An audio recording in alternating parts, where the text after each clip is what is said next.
당신은 자신이 누구라고 생각하여 이 가족을 비난하려고 합니까? 우리가 없었더라면 당신은 살아서 돌아오지 않았을 거예요. 살아남았나요? 절 물건으로 파는 걸 구원이라고요? 당신들의 욕심 때문에 내 평생을 망쳤어요. 그만하세요. 당신은 운이 좋지 않나요? 우리를 위한 것이 아니었다면 그녀는 비난할 이 삶이 없었을 것입니다. 저는 제 사랑이 그렇게 어두운 비밀과 관련이 있다고 생각해 본 적이 없어요. 내가 믿을 수 있다고 생각했던 연인의 가족은 알고 보니 내 인생을 망치는 데 기여한 사람들이었다. 진실을 찾는 여점은 저를 충격적인 발견으로 이끌었습니다. 그들이 저를 국제인식매매 네트워크의 수중에 넣은 사람들이었습니다.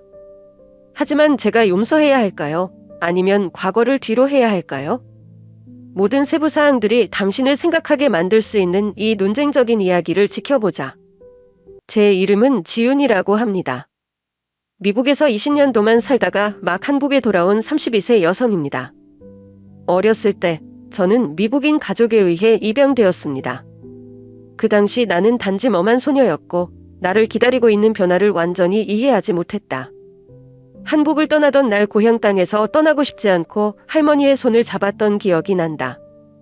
하지만 결국 입양센터 직원들의 약속대로 나를 사랑하고 돌봐줄 새 가족에 대한 순진한 희망을 안고 비행기에 올랐다. 미국 생활은 내가 꿈꾸던 것과는 전혀 다르다. 저를 입양한 첫 번째 가족은 저를 단지 몇 년 동안만 붙잡아 두었다가 저를 센터로 보냈어요. 왜냐하면 그들은 제가 사귀기 너무 어렵다고 말했기 때문이죠. 나는 태어나서 처음으로 깊이 거부감을 느꼈다. 저는 궁금했습니다. 어떻게 7살짜리 아이가 어울리기 힘들 수 있을까? 제 잘못인가요? 아니면 단순히 저를 이해하려고 노력한 적이 없는 건가요? 그 후 저는 다른 가족에게 입양되었습니다. 처음에 그들은 저를 매우 잘 대해 주었지만 몇 년 후에 친자식이 생기면서 모든 것이 변했습니다. 나는 내 집에서 그림자가 되었다. 저녁 식사, 생일, 가족 나들이 나는 더 이상 그 순간의 일부가 아니다. 내가 15살이었을 때 그들은 나를 다시 센터로 데려갔는데 그 이유는 두 아이를 키우는 것은 균형을 이룰 수 없다는 것뿐이었다. 두 번째 버림받은 기분을 결코 잊을 수 없다. 마치 내가 사랑받을 만큼 충분히 좋지 않은 것 같다. 나의 청소년기와 성년초는 생존을 위한 투쟁이 연속이었다. 저는 웨이터, 배달부, 육체 노동에 이르기까지 다양한 일을 합니다. 저는 감히 누구와도 깊은 관계를 맺을 수 없었습니다. 왜냐하면 제가 누군가를 제 인생에 들여보내면 그들이 다시 떠날까봐 두려웠기 때문입니다. 저는 고립된 채로 그렇게 살았습니다. 어느 날 저는 제 자신으로부터 영원히 도망칠 수 없다는 것을 깨달았죠. 서울로 돌아가기로 한 결정은 쉽게 오지 않았다. 저는 몇 달 동안 미국 생활에서 도망치거나 진짜 소속된 곳을 찾고 있는지 궁금해하며 고민했습니다. 고향에서 할머니와 찍은 옛 사진을 볼 때마다 원점으로 돌아가고 싶은 욕망을 느낀다. 서울이 내 상처를 치유할 수 있을지, 이곳이 내 인생을 다시 시작하는 곳이 될 수 있을지 알고 싶다. 한국에 돌아와서 나는 소외감과 동시에 친숙함을 느꼈다. 이 도시는 아주 많이 변했지만 동시에 전혀 변하지 않은 것도 있다. 자동차 경적 소리가 요란하고 길거리 고기 굽는 냄새나 밤새도록 환하게 빛나던 편의점의 향기가 모두 제가 속해 있던 곳이라는 것을 상기시켜 주었습니다. 하지만 낯선 느낌은 항상 존재한다. 나는 더 이상 예전의 어린 지은이가 아니다. 나는 어떻게 마주해야 할지 모르는 심리적 상처를 지닌 여성이 되었다. 서울 초창기에는 관찰자로 살았습니다. 나는 붐비는 거리를 거닐며 작은 카페에 앉아 사람들이 지나가는 것을 조용히 바라보았다. 저는 여기 삶의 일부가 아닌 관객처럼 느껴집니다. 울음을 터뜨리고 싶은 순간도 있었고 가족들이 모여 있고 친구들이 웃고 떠드는 모습을 볼 때도 있었습니다. 저는 제 인생에서 그것을 찾은 적이 있는지 궁금합니다. 나는 운 좋게도 시내에 있는 작은 서점에서 일자리를 구했다. 이 일은 나에게 약간의 안정을 주고 내가 가치 있다고 느낄 수 있는 장소이다. 서점을 찾는 손님들은 나와 자주 대화를 나누고 그들이 가장 좋아하는 책에 대해 이야기를 나누었고 그 짧은 대화를 통해 나는 덜 외로워지기 시작했다. 하지만 그럼에도 불구하고 밤늦게까지 밤을 새우며 무엇을 찾고 있는지 자문해 본 적이 있다. 여기서 삶을 꾸려나갈 수 있을까요? 나에게 상처를 준 사람들을 용서하고 앞으로 나아갈 수 있을까? 이 여점은 단지 한국으로 돌아가는 것만이 아니라 내 자신을 마주하는 것, 즉 상처, 상실, 그리고 내 깊은 갈망에 직면하는 것에 대한 것이다.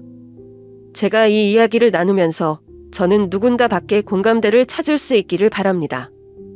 아마도 당신도 과거의 상처를 가지고 있고 소속된 장소를 찾기 위해 고군분투하고 있을 것입니다. 만약 제가 고독한 세월을 통해 배운 것이 있다면 그것은 이렇습니다. 우리가 희망을 버리지 않는다면 내일은 항상 새로운 출발을 할 수 있습니다. 그러나 뿌리를 되찾고 새 삶을 시작하겠다는 희망으로 한국에 돌아왔을 때 나는 더 이상 한국 국적이 없다는 가혹한 사실을 깨달았다.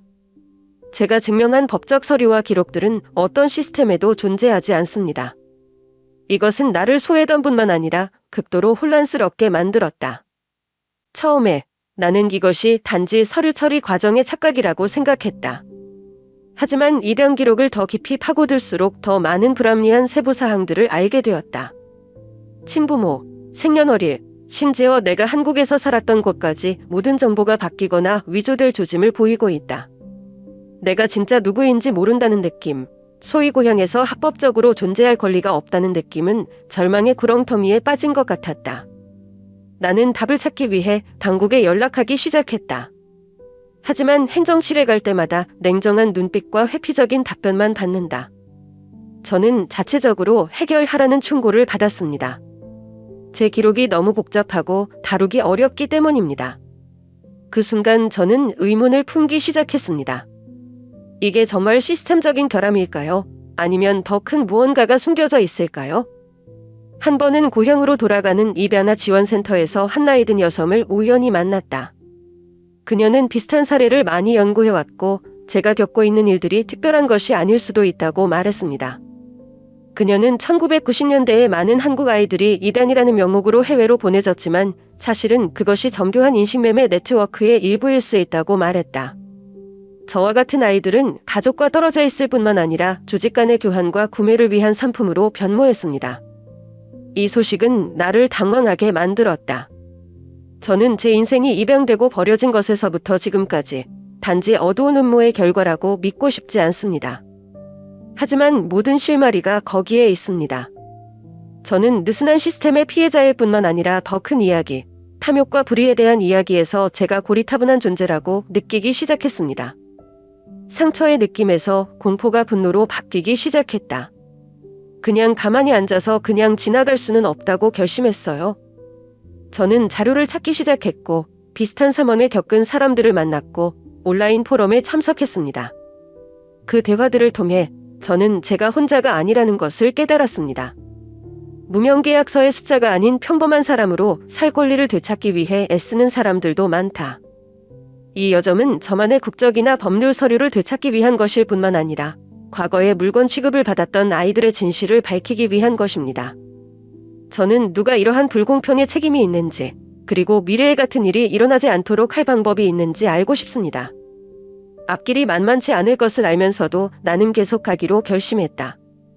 과거의 어둠을 마주할 때만 나 자신과 어쩌면 나와 같은 정의를 추구하는 다른 사람들을 위한 빛을 찾을 수 있다고 믿기 때문입니다. 내가 진실을 찾을 수 있을까? 제 진짜 정체를 되찾을 수 있을까요? 그리고 더 중요한 것은 제가 제 이야기를 다른 사람들이 비슷한 굴레에 빠지지 않도록 하기 위해 제 목소리로 바꿀 수 있을까요? 이것들은 제가 여전히 찾고 있는 질문들입니다. 서울에서 살아남기 위해 저는 젊은이들의 활기차고 분주함으로 유명한 홍대 지역에 위치한 작은 카페에서 일하게 되었습니다. 고객에게 서비스를 제공하는 것부터 근무교대 근무의 어려운 상황을 청소하고 처리하는 것까지 몇 시간 동안 계속 일해야 했기 때문에 일은 쉽지 않았고 심지어 부담스러웠습니다. 그러나 이것이 충분한 법적 서류 없이 구할 수 있는 유일한 직업이기 때문에 선택의 여지가 많지 않다. 하루하루가 지날수록 나는 평온함을 유지하려고 노력했다. 그러나 어느 날 밤 모든 것이 통제불능이 되었다. 그날 거의 퇴근 시간이 다 되어 카페는 점점 손님이 없어지고 몇 명만 남아 앉아 있었다.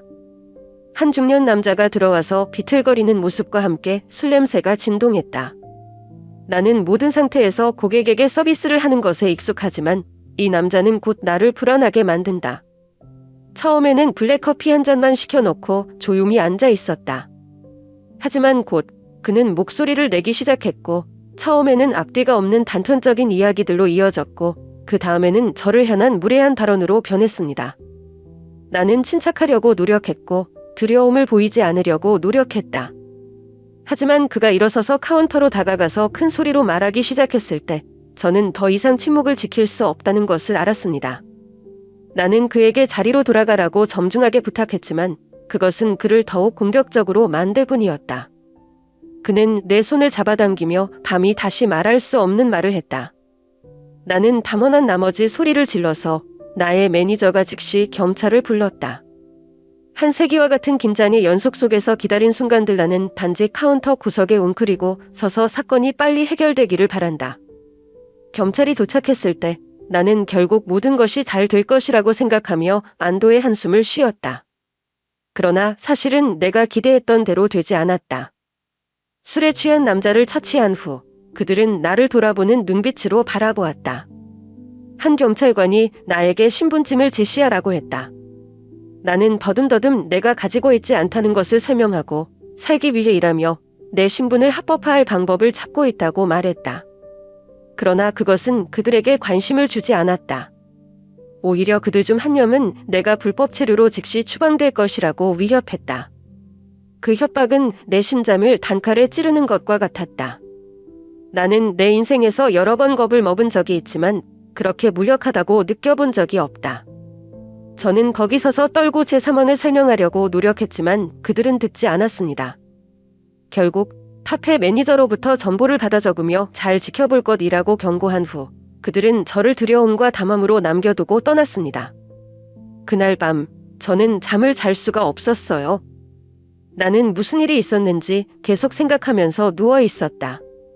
나는 왜 내가 이런 상황에 처했는지, 왜 다른 사람들처럼 단순히 평범한 삶을 살 수 없는지 궁금하다. 저는 이 이야기를 아무에게도 할 수 없었습니다. 왜냐하면 아무도 저를 도와줄 수 없다는 것을 알았기 때문입니다. 심지어 티를 내면 더 문제가 생길 수도 있다. 그 사건으로 인해 서울에서의 내 삶은 생존을 위한 투쟁일 뿐만 아니라 도사리고 있는 위험과 불의로부터 스스로를 지키기 위한 싸움일 것이라는 것을 깨달았다. 하지만 마음속 깊이 나는 포기할 수 없다는 것을 안다. 제 신분을 되찾기 위해서 뿐만 아니라 사회가 저를 그렇게 느끼도록 만들려고 해도 제가 가치 없는 사람이 아니라는 것을 증명하기 위해서도 계속해야 합니다. 카페에서의 사고 이후 나는 어둠 속에서 계속 살 수 없다는 것을 알았다. 나는 내 서류 문제를 해결하고 신원을 밝힐 방법을 찾아야 한다. 하지만 당국에 연락하려는 나의 노력은 교착 상태에 빠졌다. 아무도 기꺼이 도와주지 않았고 저는 제 스스로 벽에 머리를 부딪히는 것 같았습니다. 바로 그때 예기치 않은 상황이 발생했다. 카페 사고에 있던 경찰관이 갑자기 나에게 연락했다. 그는 내 정보를 검토한 결과 내 기록이 한때 국경을 넘나드는 인신매매 범죄 조직과 관련된 큰 사건에서 나온 적이 있다는 것을 발견했다고 말했다.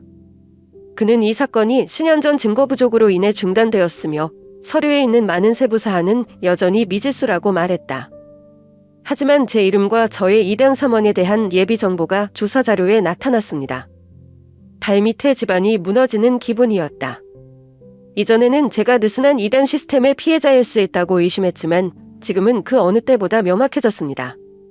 나는 더 큰 음모의 일부일 수 있다. 국제해변의 위장 전입인 인신매매 음모. 공포와 공허한 상태가 나를 엄습했다. 방향을 잃었을 뿐만 아니라 끝없는 악몽에 사로잡힌 기분이었다. 정말 돕고 싶어 하는 것 같던 경찰관이 진실을 찾으려면 조심해야 한다고 조언했다.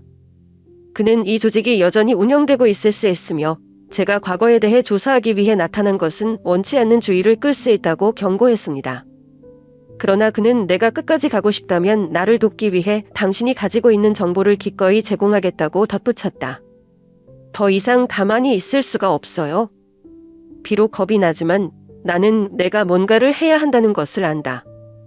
저는 어린 시절에 대한 기억의 잔해 속에서 단서를 찾기 시작했습니다. 저는 제가 미국에서 가져온 오래된 사진들, 그리고 제가 자란 입양센터에서 일했던 사람들의 작은 서류들을 뒤적거렸습니다.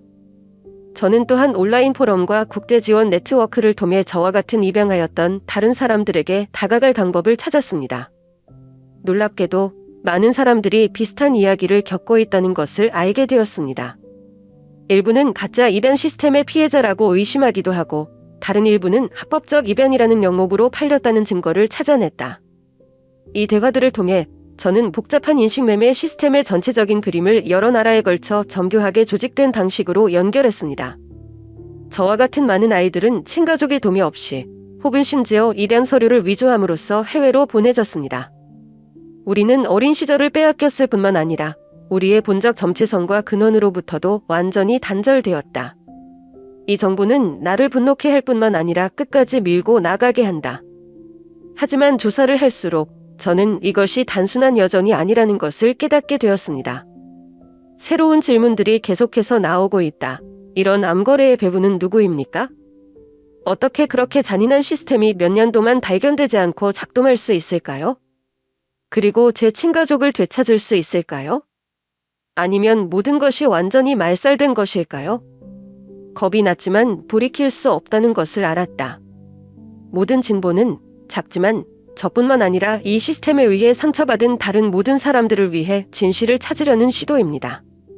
그리고 비록 앞길이 험난하고 험난했지만 저는 진실은 고통스럽더라도 항상 싸울 가치가 있다고 스스로에게 말했습니다. 황당하고 의지할 곳 없는 틈을 타 번화한 이태원 동네 구멍가게 주인인 35살쯤 된 민호를 만난 것은 행운이었다. 민호는 내가 수많은 어려움 속에서 허우적거릴 때 가장 먼저 손을 내밀어 도와준다. 그는 나에게 레스토랑에서 아르바이트를 할 뿐만 아니라 내가 조금 더 안전하다고 느낄 수 있는 레스토랑 2층의 작은 방에 숙소를 마련해 줄 준비가 되어 있다. 민호는 늘 말쑥하게 차려입고 입가에 미소가 번져 있는 소박한 모습의 남자다. 그는 직원과 고객에게 매우 친절하게 대하고 항상 부드럽고 이해심이 많은 어조로 사람들에게 이야기한다. 적어도 처음에 당신을 믿을 수 있다는 것을 느끼게 한 것은 그 진심이었다. 하지만 민호와 가까이 지내면서 일을 하면 할수록 민호가 드러내는 것보다 더 많이 알고 있는 것 같다는 걸 깨닫게 됐어요. 식당 문을 닫은 후 늦은 밤에 앉아 이야기를 나누다 보면 민호가 과거에 대해, 제가 직면한 어려움에 대해 저에게 물어본 적도 있습니다. 그러나 제가 인식매매 네트워크에 대한 의심에 대해 이야기하기 시작했을 때 그의 눈빛은 훨씬 더 사색적인 것처럼 보였습니다. 그는 자신이 실험하고 있는 음식이나 방금 가게에 들른 흥미로운 손님인 더 가벼운 이야기로 화제를 돌리기 전에 뭔가를 생각하듯이 잠시 침묵하곤 했다. 이 회피는 나로 하여금 의심할 수 없게 했다. 민호가 뭔가 숨기고 있는 게 있나 싶을 때가 있어요. 한 번은 식당 뒤편 구석진 곳에서 전화로 이야기하고 있는 그를 우연히 보았다. 그의 목소리는 평소의 부드러운 스타일과 달리 낮고 단호했다. 내가 묻자 그는 업무용 전화라며 미소만 지었다. 하지만 직감적으로 말해주는 것은 이야기가 그렇게 간단하지 않다는 것입니다. 민호를 둘러싼 사소한 부분까지 눈여겨보기 시작했다. 식당에 자주 들르는 낯선 사람들이 있는데 식사하러 가는 것이 아니라 단지 그와 몇 마디만 주고받고는 빨리 떠나는 사람들이 있다. 그가 사무실 서랍에 아주 조심스럽게 보관하고 항상 잠겨있는 파일들이 있다. 한 번은 제가 지나갈 때 저는 그가 긴장한 표정으로 서류를 검토하고 있다는 것을 알았지만 그가 제 존재를 깨닫자 그는 즉시 그것들을 접고 아무렇지도 않은 듯이 웃어 넘겼습니다. 민호가 내 과거와 관련이 있는지는 모르겠지만 뭔가 중요한 걸 알고 있다는 느낌을 무시할 수 없다. 그럼에도 불구하고 나는 감히 그에게 말하라고 강요할 수 없다. 왜냐하면 이 어려운 시기에 나를 도와준 사람은 당신뿐이기 때문이다. 그는 나에게 집 한 채와 일, 그리고 이 크고 차가운 도시 한가운데서 완전히 혼자가 아니라는 느낌을 주었다. 그래도 민호의 흐리멍텅함이 마음에 걸렸다. 당신은 정말로 나를 돕고 싶나요? 아니면 당신의 친절함에도 숨은 동기가 있나요? 나는 그를 완전히 믿어야 하는지 아니면 자신을 보호하기 위해 거리를 두어야 하는지 궁금하다. 하지만 어쨌든 저는 당신이 제 진실을 찾는 여정의 중요한 조각이라는 것을 알고 있습니다. 그리고 저는 민호가 숨기고 있는 것이 무엇인지 알아낼 수 있는 방법을 찾아야 했습니다. 왜냐하면 저는 해답이 모든 것을 바꿀 수 있다고 느꼈기 때문입니다. 몇 달 동안 민호의 식당에서 일한 후에 나와 그의 관계는 더 가까워졌다. 우리는 퇴근 후에 자주 이야기하고 그가 조용히 앉아서 내가 자신의 어려움에 대해 이야기하는 것을 들었을 때 일상적인 이야기와 조용한 순간을 공유했습니다. 민호는 항상 인내심이 강한 사람이었고 내가 준비되지 않은 말을 하도록 강요한 적이 없었다.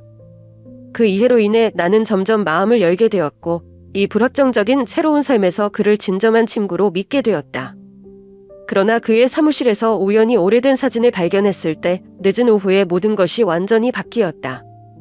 평소처럼 청소를 하고 있는데 서랍 하나가 안 잠겨져 있는 걸 발견했어요. 순간 호기심이 발동하여 서랍을 잡아당겼고 그 사진 때문에 저는 침묵을 지켰습니다.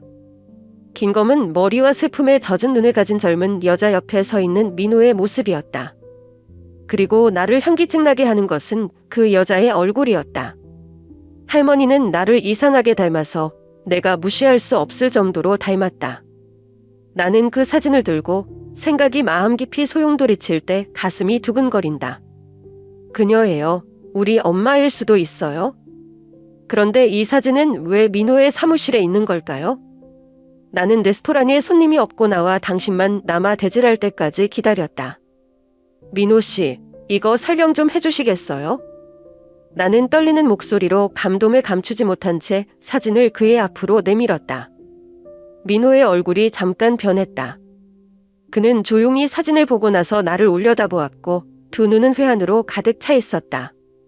잠시 침묵한 후 그는 마치 오랫동안 마음속에 간직해온 무언가를 말해야 할 때인 것처럼 한숨을 쉬었다.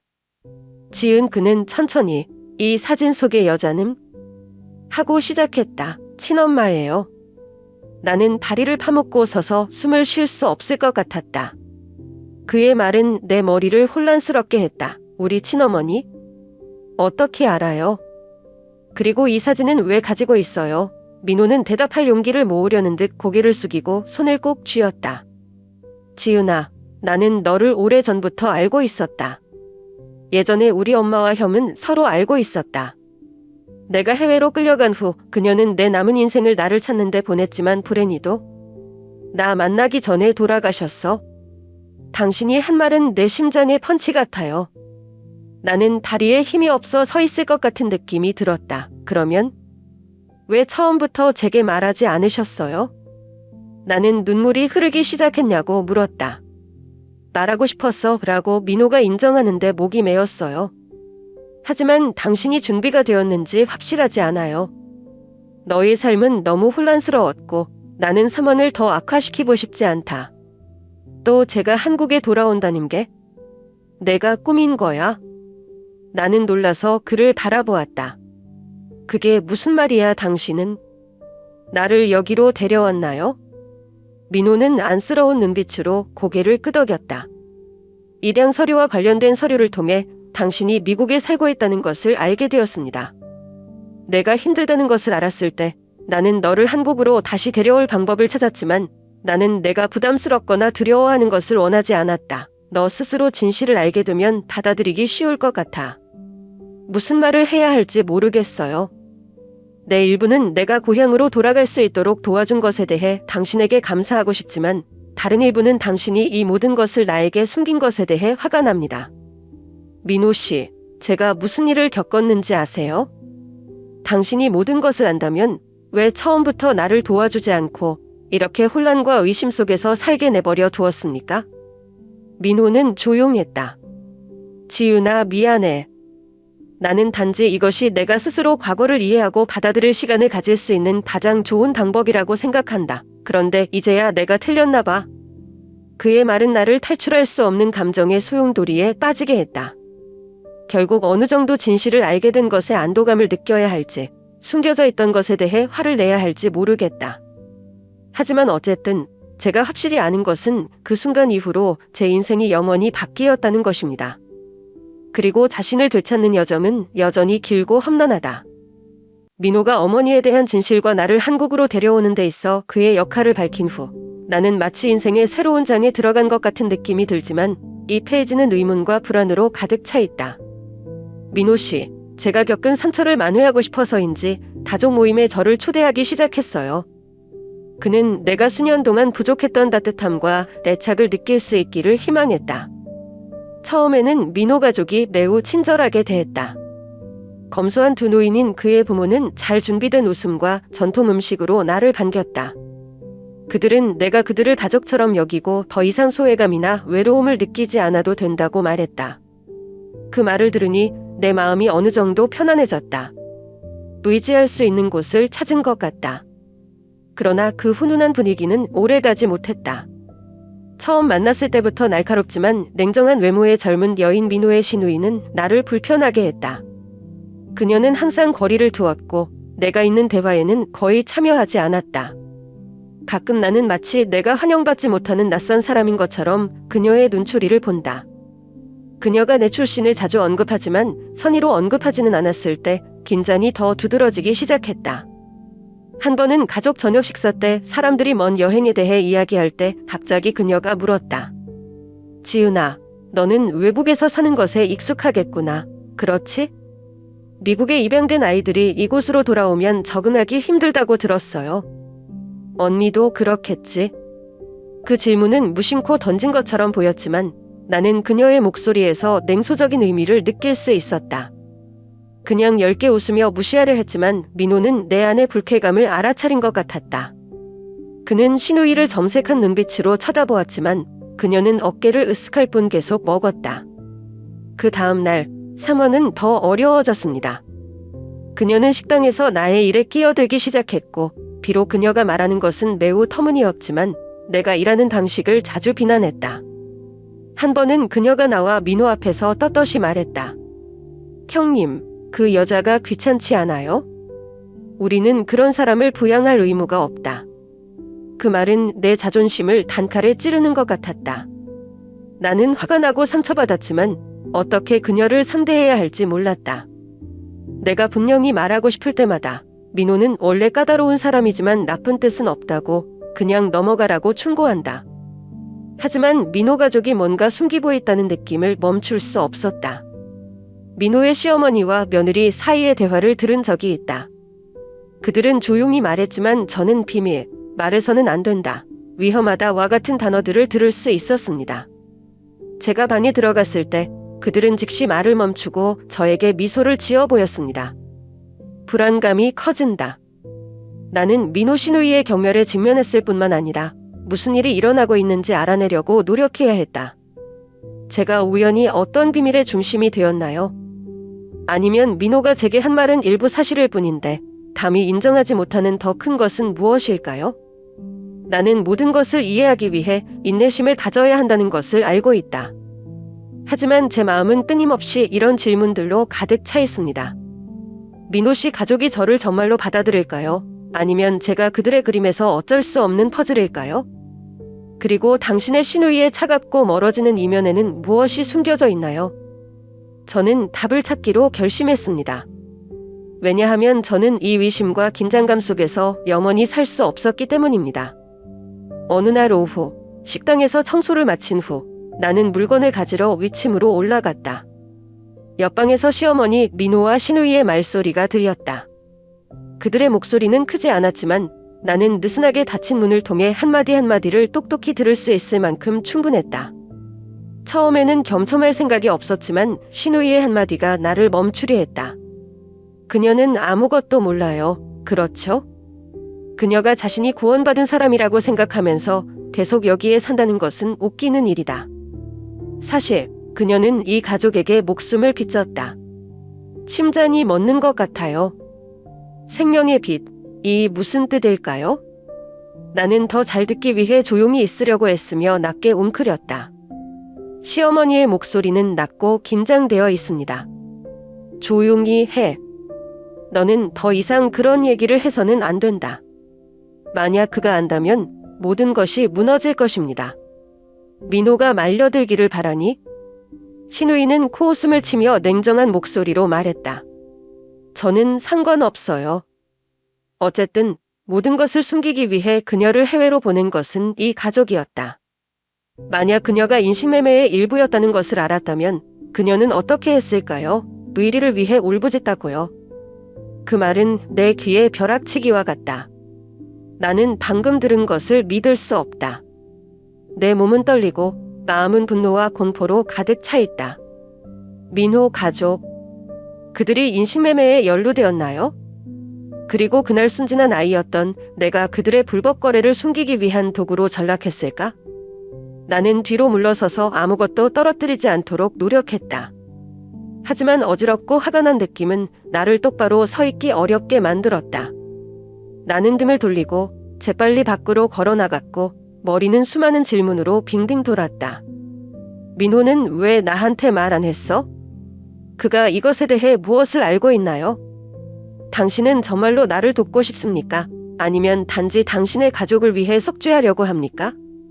그리고 어떻게 하면 저를 이 비참한 상황에 처하게 한 사람들의 지분 밑에서 살 수 있을까요? 손을 뻗고 도움을 주는 줄 알았던 사람들 말입니다. 그날 저녁 나는 민호와 마주쳤다. 그는 식당 구석에 앉아 있었는데 눈빛이 내 안의 이상을 알아차린 것 같았다. 그가 무슨 말을 하기 전에 나는 책상 위에 어머니의 오래된 사진을 강하게 올려놓고 그를 똑바로 쳐다보았다. 민호 씨, 진실을 말해주세요. 나의 가족은 너를 해외로 보내는 것과 관련이 있니? 나는 감격과 분노로 목소리가 떠나가 버렸냐고 물었다. 민호는 얼핏 어리둥절해했지만 표정은 금세 슬픔으로 바뀌었다. 그는 고개를 숙이고 손을 꼭 쥐었다. 지은아, 내가 뭘 들었는지는 모르겠지만 그렇죠. 그의 가족이 그 사건에 연루되었다. 그런 일이 일어나길 바라지 않는다는 걸 넌 이해해야 해? 그의 인점은 내 심장을 관통하는 팔과 같다. 내가 의심했던 모든 것이 이제 현실로 다가왔고 그 고통은 내가 상상할 수 있는 것보다 더 크다. 민호는 당시 그의 가족이 심각한 재정난을 겪고 있었다고 말했다. 그의 아버지는 거액의 돈을 받는 대가로 불법 거래에 가담했다. 그 거래의 일부는 당신 가족이 연루된 불법 활동을 숨기기 위해 제가 이단이라는 명목으로 해외로 끌려가는 것을 포함하고 있다. 민호는 일이 다 풀리기 전까지는 몰랐고 그 이후로도 불안하게 살아왔다고 말했다. 지은아, 너를 몇 년 동안 찾아다녔어 라고 민호가 눈시울을 붉히며 말했다.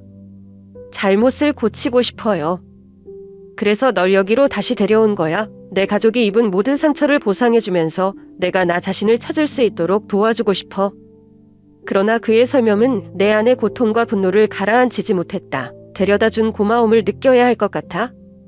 눈물이 뺨을 타고 흘러내리며 말했다.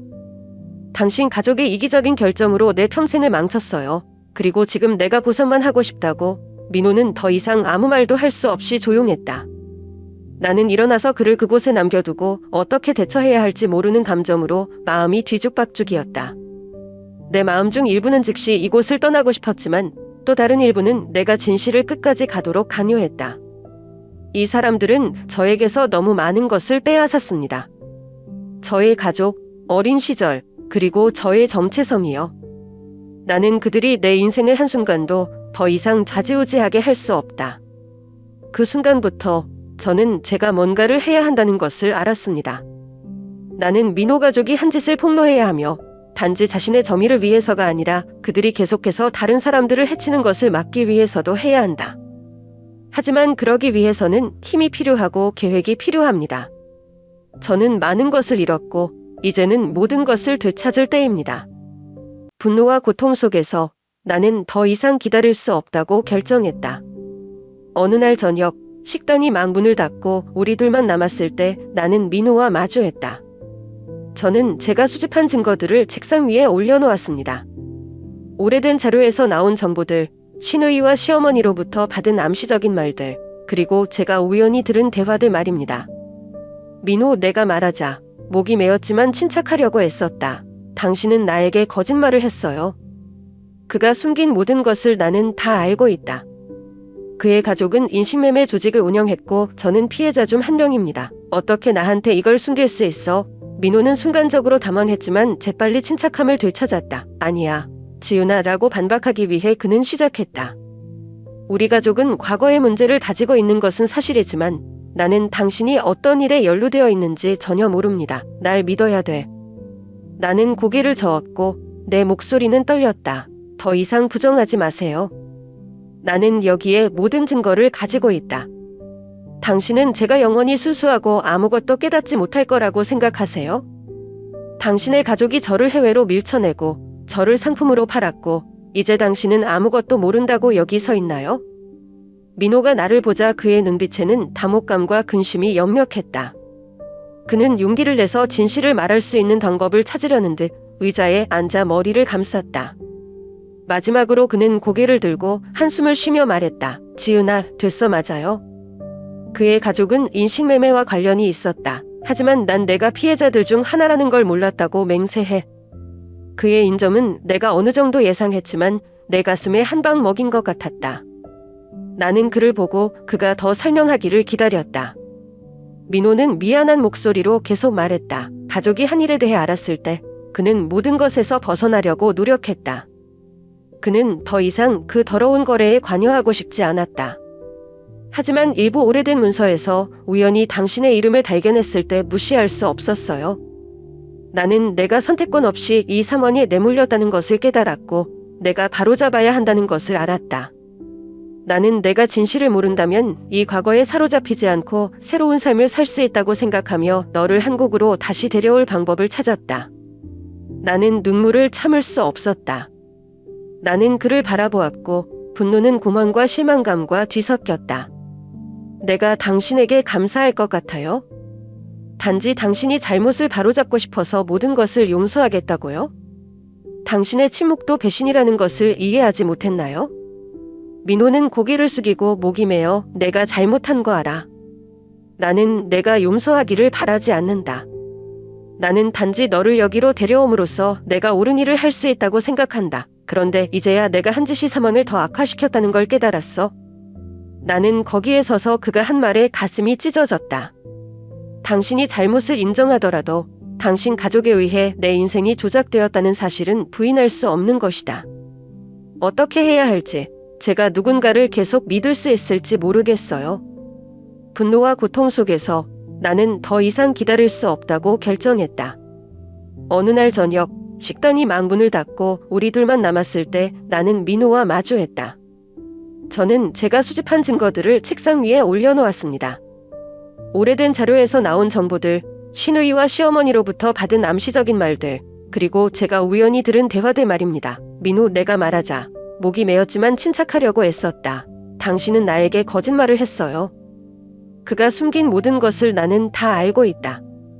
그의 가족은 인신매매 조직을 운영했고 저는 피해자 중 한 명입니다. 어떻게 나한테 이걸 숨길 수 있어? 민호는 순간적으로 당황했지만 재빨리 침착함을 되찾았다. 아니야, 지은아 라고 반박하기 위해 그는 시작했다. 우리 가족은 과거의 문제를 가지고 있는 것은 사실이지만 나는 당신이 어떤 일에 연루되어 있는지 전혀 모릅니다. 날 믿어야 돼. 나는 고개를 저었고 내 목소리는 떨렸다. 더 이상 부정하지 마세요. 나는 여기에 모든 증거를 가지고 있다. 당신은 제가 영원히 수수하고 아무것도 깨닫지 못할 거라고 생각하세요?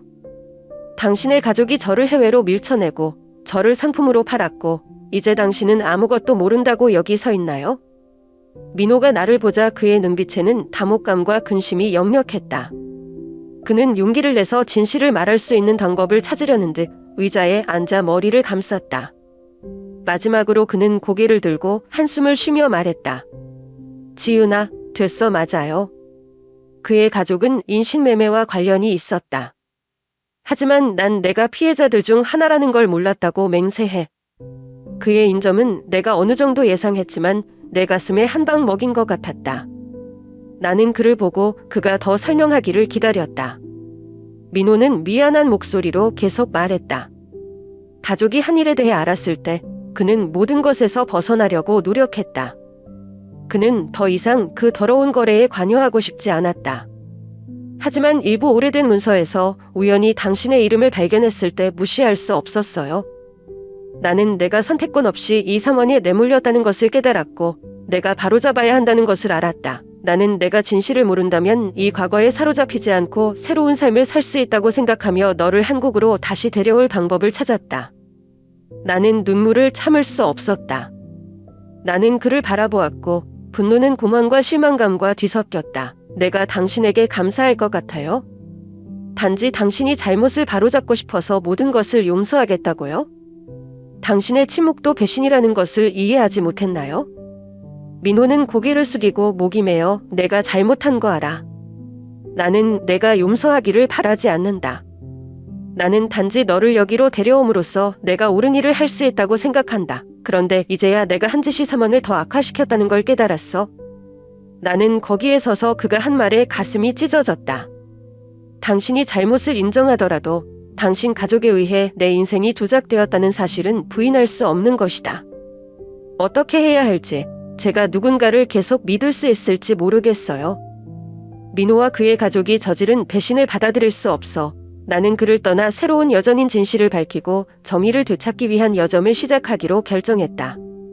나는 그들이 아무리 잘못을 고치려 해도 더 이상 내 인생을 망친 사람들에 대한 믿음을 가질 수 없다. 사과는 일어난 일을 지워버릴 수 없다. 저는 경찰에 연락했고 제가 수집한 증거와 민호가 인정한 정보를 가지고 갔습니다. 수사관들은 처음에는 회의적이었지만 민호 씨 가족이 연루된 인식매매에 대한 상세한 자료와 이야기를 전달하자 귀를 기울이기 시작했다. 더 많은 정보를 추적하고 수집하기 위해 조사팀이 구성되었다. 그들은 정의를 위해서만이 아니라 다른 사람들에게 피해를 주는 유사한 단체들을 막기 위해서 나를 돕겠다고 다짐했다. 수사 작업이 쉽지 않았다. 나는 증언해야 하고 해외에 끌려간 때부터 소외되고 불공평하게 살았던 일련의 날들에 이르기까지 내 과거에 대한 아픈 기억을 모두 말해야 한다. 제 증언은 경찰이 입양 서류 위조부터 상품으로 아동 매매까지 인식매매 네트워크가 운영되는 방식에 대한 그림을 그리는 데 도움이 되었습니다. 제 이야기를 할 때마다 저는 고통을 되살려야 하는 것 같았습니다. 하지만 저는 그것이 배후에 있는 사람들을 조명하기 위해 필요하다는 것을 알았습니다. 그 조사는 많은 진동소견을 초래했다. 수사관들은 그의 어머니인 민호 일가가 수년간 이러한 거래에 적극적으로 참여했다는 것을 발견했다. 그들은 국제입양제도의 허술함과 법적 허점을 이용하여 무고한 아이들의 이익을 챙겼다. 민호의 시누이도 예외는 아니다. 그녀는 거래의 연결과 흔적을 감추는 일을 맡고 있다. 그동안 민호는 직접 관여하지는 않았지만 그 사실을 잘 알고 있었지만 가족을 지키기 위해 침묵을 택했다. 충분한 증거가 수집되었을 때 경찰은 일련의 체포를 수행했다. 시어머니와 시누이 민호가 수갑찬 순간을 생생히 기억하며 제가 거기 서서 모든 것을 지켜보는 것에 놀라움과 공포로 가득 찬 얼굴이었다. 나는 만족하지 않지만 마침내 정의가 실현되는 것에 안도감을 느낀다. 경찰은 또 금융거래와 관련망을 수사해 민호 일가가 중요했던 전체 시스템을 무너뜨렸다. 민호는 자신이 직접 참가하지 않았기 때문에 체포되지 않았지만 가족, 직업, 그리고 제가 그에게 가졌던 신념을 모두 잃었습니다. 그를 마지막으로 봤을 때 그는 공허한 눈빛으로 나를 바라보기만 했다.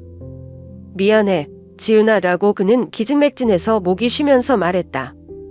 나는 내가 용서하기를 바라지 않아 날 떠나야 하는데도 내가 행복을 찾을 수 있기를 바랄 뿐이야. 나는 대답하지 않았다. 저는 당신에게 더 이상 할 말이 없어요. 나는 인생의 이 잠을 닫았다는 것을 알고 뒤돌아 걸었을 뿐이다.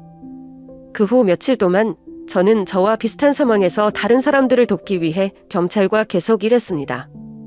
제 이야기는 널리 알려졌고 국제입양의 어두운 측면에 대한 경고가 되었습니다. 저는 제가 목소리를 높임으로써 미래에 비슷한 비극이 일어나지 않도록 도울 수 있기를 바랍니다. 내 마음의 상처는 아마도 영원히 사라지지 않을 것이지만 나는 과거가 내 인생을 결정하도록 내버려두지 않고 용감하게 일어섰기 때문에 자부심을 느낀다. 자신의 정체성은 물론이고 자신의 힘과 가치까지 되찾았다. 그리고 이 여정이 험난하게 가득 차 있음에도 불구하고 저는 정의와 진실은 항상 싸울 가치가 있다고 믿습니다. 민호 가족이 체포되고 범죄 네트워크가 파괴된 후 제 삶은 더 조용해 보였지만 사실 그것은 새로운 도전의 시작에 불과했습니다. 어느 날 민호로부터 친필 편지를 받았다. 편지는 간결하지만 많은 감정을 담고 있다. 그는 가족이 저지른 일에 대해 유감스럽고 너무 오랫동안 침묵을 지켜서 미안하다고 썼다. 그는 그가 나를 사랑한다는 것을 인정했고 그가 한 모든 일은 잘못을 바로잡고 싶은 마음에서 비롯되었다는 것을 깨달았지만 그는 자신이 용서받을 자격이 없다는 것을 알았다. 그는 그가 없어도 내가 평화를 찾을 수 있기를 희망한다. 나는 뒤섞인 감정으로 마음이 무거워지는 편지를 바라보며 앉아 있었다. 어느 순간 민호에게 애정이 생겼다는 것을 부인할 수 없다. 하지만 그 사랑은 이제 분노와 고통으로 가려진다. 그의 가족이 저지른 일은 내 어린 시절, 가족, 그리고 개인의 정체성을 망쳤다. 비록 민호가 속죄하려 했다는 것을 알지만 진실은 바꿀 수 없다. 그의 침묵은 배신의 일부다. 나는 편지에 답장하지 않기로 결정했다. 내가 필요한 것은 사과가 아니라 내 삶을 재건하기 위한 실제적인 행동이다. 민호 가족을 상대로 낸 소송에서 배상금을 받았다. 이 돈은 내가 겪은 상처를 보상해 줄 수는 없지만 다시 시작할 기회를 준다. 저는 몇 주 동안 제가 무엇을 해야 할지 고민하다가 갑자기 아이디어가 떠올랐습니다. 저와 같은 상황에 처한 다른 사람들을 돕기 위해 이 돈을 사용할 것입니다. 미국에 있을 때부터 뭔가 의미 있는 일을 하고 싶다는 꿈을 꿨지만 하기에는 삶이 늘 너무 가혹했다. 저는 저 자신뿐만 아니라 다른 사람들, 특히 느슨한 일한 시스템에 영향을 받거나 인식매매로 피해를 입은 아이들을 위해 살고 있다는 것을 알고 있습니다. 국제입양과 인식매매 희생자였던 어린이와 성인을 위한 센터를 열기로 했다. 서울의 한적한 구석에 위치한 나의 중심은 그리 크지는 않지만 아늑하고 희망적이다. 저는 이곳이 사람들이 도움과 희망을 찾을 수 있는 안전한 장소가 되기를 바랍니다. 저는 센터를 헤이번이라고 이름 지었습니다. 제가 원하던 것처럼 저처럼 소외감을 느꼈던 사람들을 위한 피난처였죠. 처음에는 많은 사람들이 센터를 찾을 것이라고 생각하지 않았다.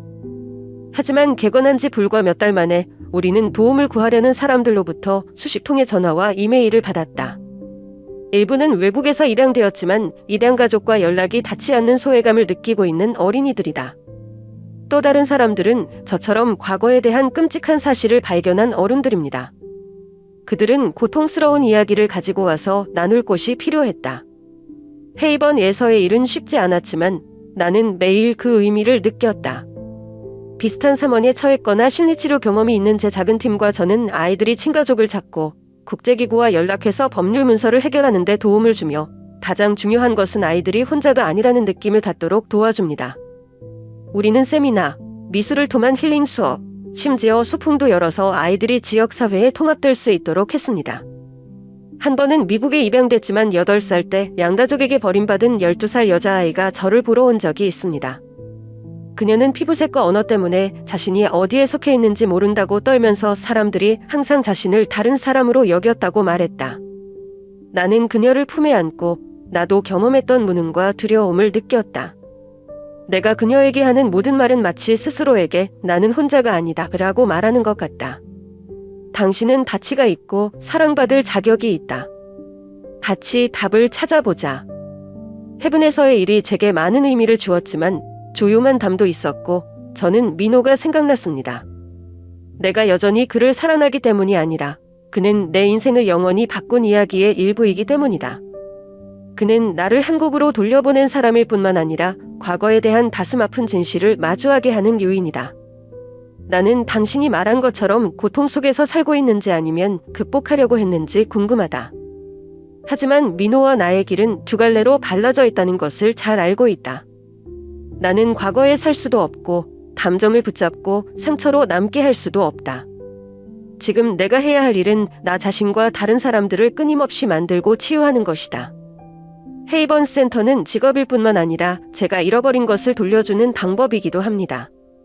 저는 단지 살아남기 위해서가 아니라 작은 것에도 변화를 주기 위해서 살고 있습니다. 가족을 되찾은 아이들의 미소나 진실을 찾은 어른들의 눈빛의 안도감을 느낄 때 내가 겪었던 모든 고통이 헛되지 않았다는 것을 안다. 저는 아직도 제 이야기에 대해 끊임없이 생각해요. 과거의 상처들은 영원히 사라지지 않을 수도 있지만 그것들은 나의 일부이고 나를 강하게 만드는 부분입니다. 나는 더 이상 소외감이나 무력감을 느끼지 않는다. 대신 저는 목표를 찾았습니다.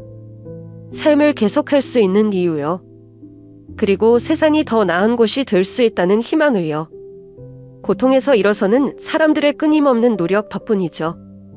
저는 피해자였지만 무엇보다도 생존자였습니다. 그리고 저는 제 이야기가 다른 사람들이 일어나서 그들의 삶을 바꿀 힘을 찾을 수 있도록 영감을 주기를 바랍니다. 제 이야기는 상실뿐만 아니라 재생에 관한 것입니다. 저는 가족, 정체성, 사랑을 잃었습니다. 누구나 인생의 핵심이라고 생각하는 것들 말이죠. 하지만 어둠 속에서 빛을 발견했습니다. 저는 저뿐만 아니라 다른 사람들을 돕기 위해 일어서는 법을 배웠고, 제 자신의 가치를 되찾고 새로운 삶을 창조하는 법을 배웠습니다. 강인함은 제가 이미 가지고 있는 것이 아니라 제가 눈물을 흘리며 한 걸음 한 걸음 힘차게 나아가야 하는 것입니다. 하지만 내 마음속에 아직 풀리지 않은 질문들이 있을 때 이 현세는 정말 완전한가? 나를 사랑하고 가족의 잘못을 만회하려고 했던 민호는 여전히 내 이야기의 일부이다.